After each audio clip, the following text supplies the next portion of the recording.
Assalamualaikum warahmatullahi wabarakatuh. Anak-anak kelas 3 yang solih dan solihat, mari kita lanjutkan pembelajaran di tema 2, subtema 2, bagian 1 tentang manfaat hewan bagi kehidupan manusia.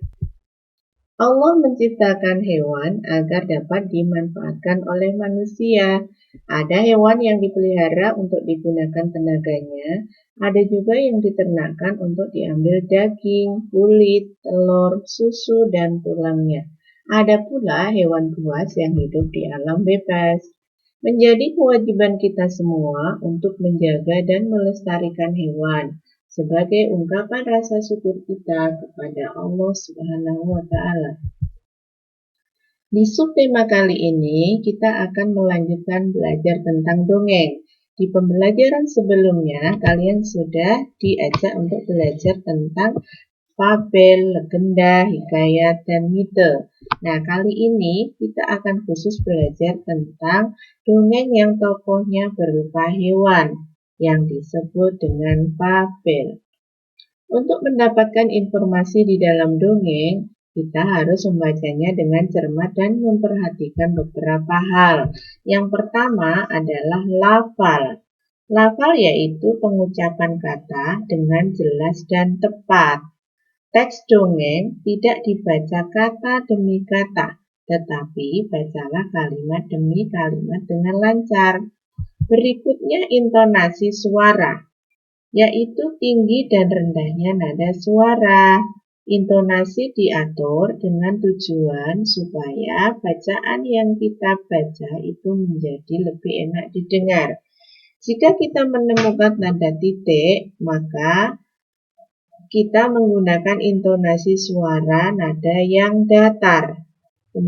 Kemudian jika kita menemukan tanda tanya, dibaca dengan nada suara yang semakin menurun.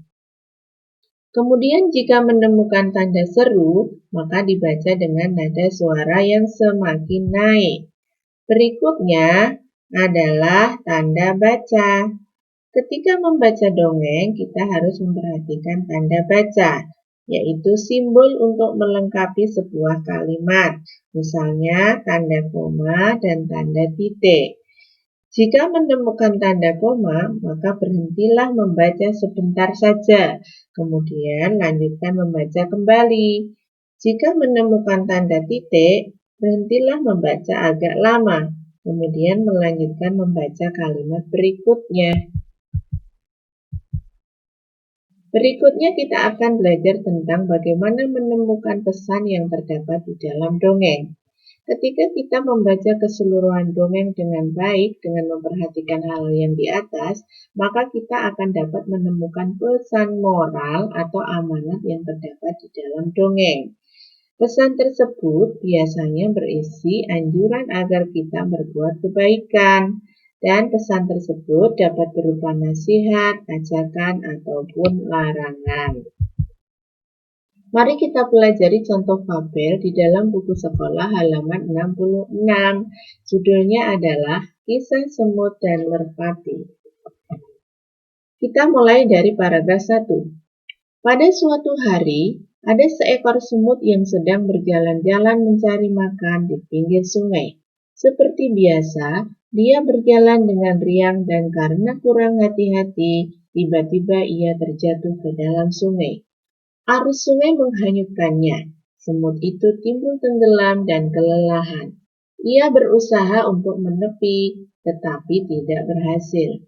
Seekor burung merpati kebetulan bertengger di ranting pohon yang melintang di atas sungai, melihat semut yang hampir tenggelam dan merasa iba.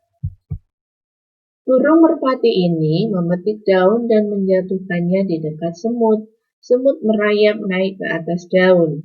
Akhirnya, ia berhasil menyelamatkan dirinya dengan bantuan daun tersebut dan mendarat di tepi sungai.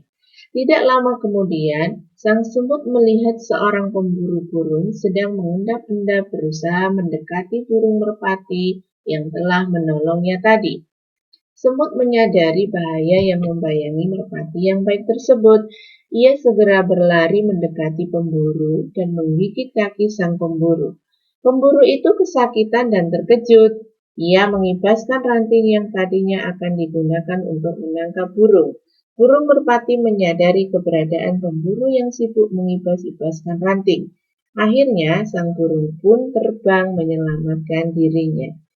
Dari contoh fabel tersebut, mari kita cari pesan yang ada di dalam dongeng tersebut dengan menjawab pertanyaan berikut ini. Yang pertama, pelajaran apa yang kamu dapatkan dari dongeng kisah semut dan merpati? Ya, jawabannya adalah hidup harus saling tolong-menolong atau saling membantu. Dari paragraf berapa kamu menemukan pelajaran dari dongeng kisah semut dan merpati? Dari paragraf 3 dan paragraf 4. Berikutnya, kita akan belajar tentang sifat pertukaran atau komutatif pada perkalian. Selain pada penjumlahan, sifat pertukaran juga berlaku pada perkalian. A kali B sama dengan B kali A. Sifat tersebut menyatakan bahwa hasil perkalian dua bilangan akan sama walaupun posisi kedua bilangan tersebut ditukar. Kita lihat contoh berikut ini. Yang A, ada 5 wadah yang berisi masing-masing 2 anak ayam. Maka penulisan lambang bilangannya adalah 5 dikali 2. Hasilnya adalah 10. Wadahnya dulu yang ditulis, baru isinya. Kemudian yang B, ada 2 wadah yang isinya masing-masing 5 anak ayam. Berarti kalimat matematikanya adalah 2 kali 5 sama dengan 10. Jadi, 5 kali 2 sama dengan 2 kali 5. Berikutnya, kita lihat di gambar A. Ada berapa wadahnya? Ada berapa isinya? Nah, ada 6 wadah dikali 3. Berarti hasilnya 18. Yang B, ada 3 wadah. Kemudian isinya masing-masing 6. Jika dikalikan hasilnya 18. Jadi, 6 kali 3 sama dengan 3 kali 6. Berikutnya kita masuk ke contoh soal cerita. Ayah memiliki 3 kotak telur. Setiap kotak berisi 5 telur. Berapa banyak telur yang ayah miliki? Kita siapkan kotaknya dulu. Kotaknya ada 3. Masing-masing berisi 5 telur.